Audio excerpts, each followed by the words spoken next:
Welcome everybody to the part 1 of this video series on mechanical properties of solids. In this video we will be discussing about the theory on Young's modulus and work done in stretching a wire. I have kept the theory for this video and I have taken the solved examples in a separate video so that I can keep the video timing as short as possible. For all those who are here for the questions, you can find the link in the description box below. The practice problems are a really good practice material for anyone who is learning elasticity. So do check out those questions. Like I said, I've left the link in the description box below. Let's begin with the theory. Say for example, you take a wire and you are hanging that wire from a rigid support. Now, a wire can be considered to be in the form of a cylinder. If I consider it in the form of a cylinder, this part of the wire is going to look like a circle, and that part of the wire will have, let us say, area equal to A. That area A is what we say is area of cross section. Let us say that the length of the wire is equal to L, and now I am trying to stretch that wire by applying a force on the wire. So let us say I am hanging an object over here, and that object, because of its own weight, is going to try to stretch the wire. I have applied a force on the wire, and that force is basically equal to the weight of the object which I have attached on at this end of the wire.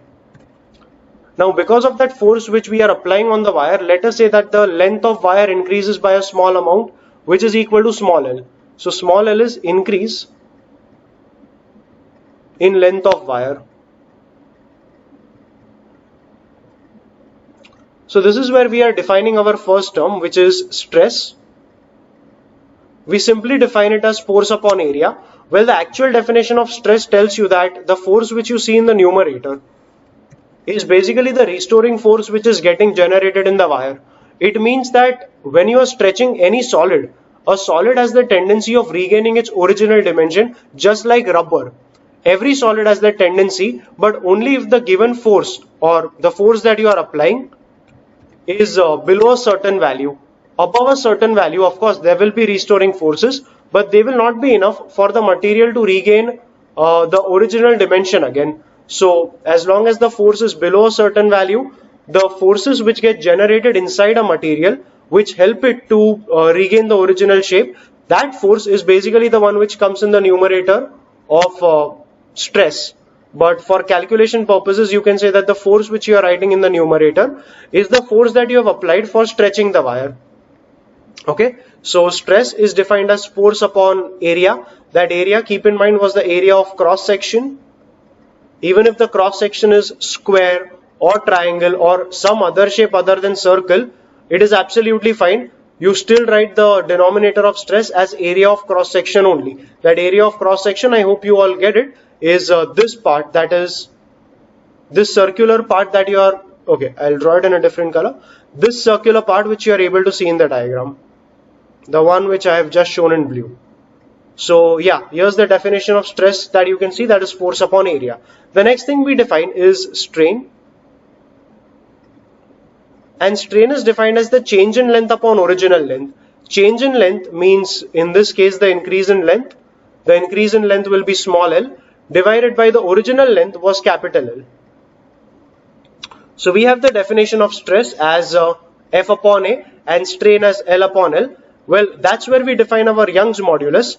Young's modulus is defined as stress upon strain.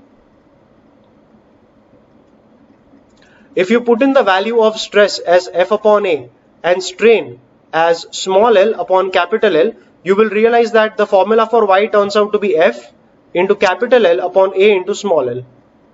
That's the very first formula that you need to memorize or you need to learn. That is, the Young's modulus of any material is given by FL upon AL, where F is the force which you have applied to stretch the wire.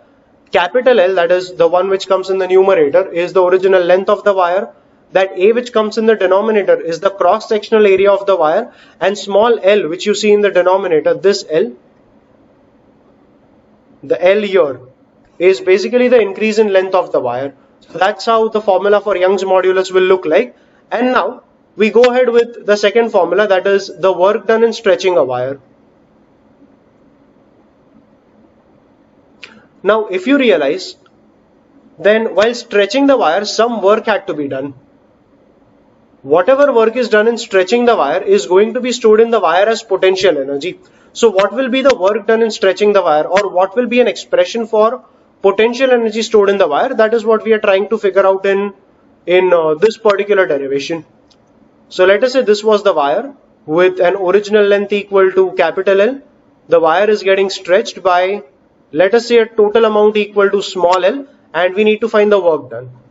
At some intermediate position while the stretching was happening, let us say at some instance before the entire stretching had taken place, somewhere in between, the wire was having this much length, where let us say the actual elongation in the wire at that point of time was x, and at this position there was a force which was being applied on the wire. That force applied on the wire, let us say it is equal to F only. This force applied on the wire, let us say it is stretching the wire further by a very small amount which is equal to dx. The work done in stretching this wire by a small amount dx will be given by dw is equals to f dx. The work done is always given by force into displacement. So the work done in stretching the wire by that small amount dx will be f dx. What was f? The force which was stretching the wire. So this work was done by the force which was stretching the wire. It stretched the wire by an amount dx. So the work done in stretching the wire by an amount dx is given by dw equal to f dx. We need the total work done, right? So we integrate this formula.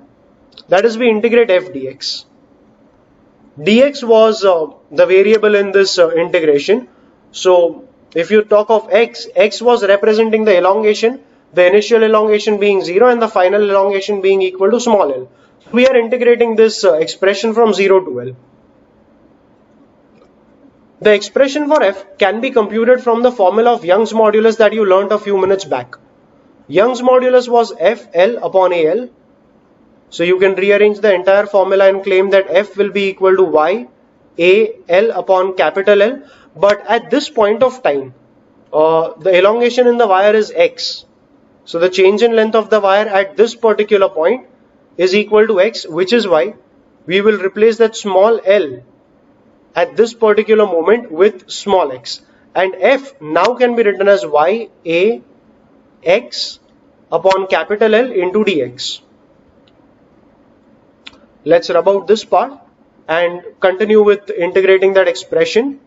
The work done will now be given by y a upon L remain constant.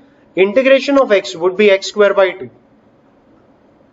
And we are integrating it from 0 to small l.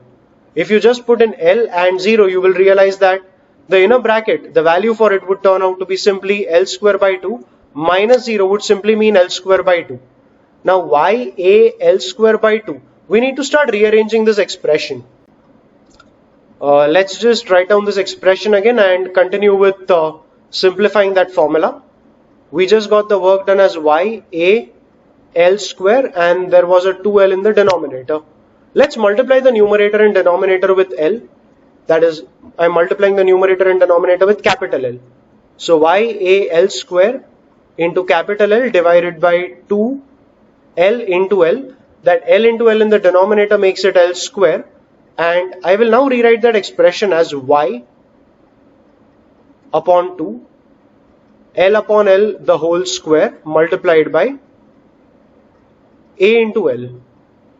I am keeping this a and this L together in one bracket, and then I am keeping L square upon L square in the other bracket, and that is what gives me this expression.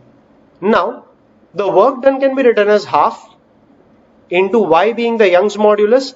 L upon L, if you realize, this represents strain, so we have strain square, and a into L, for a cylinder, this a into L would represent the volume because a is pi r square.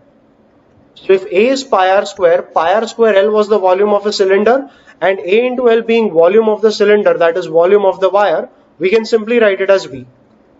We will take that V on the left hand side and we get W by V is half Y into strain square, and that finally is the formula which you need to keep in mind.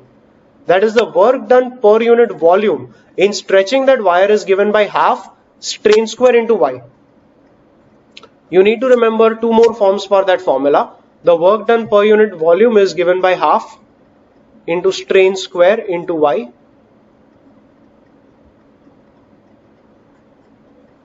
If you write Y as stress upon strain, Y will be stress upon strain, that one strain in the denominator will cancel out one strain from here and you will get half strain into stress.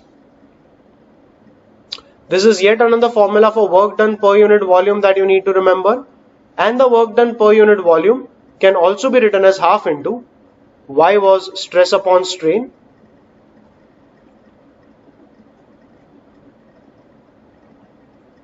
So we can claim that strain would be stress upon Y,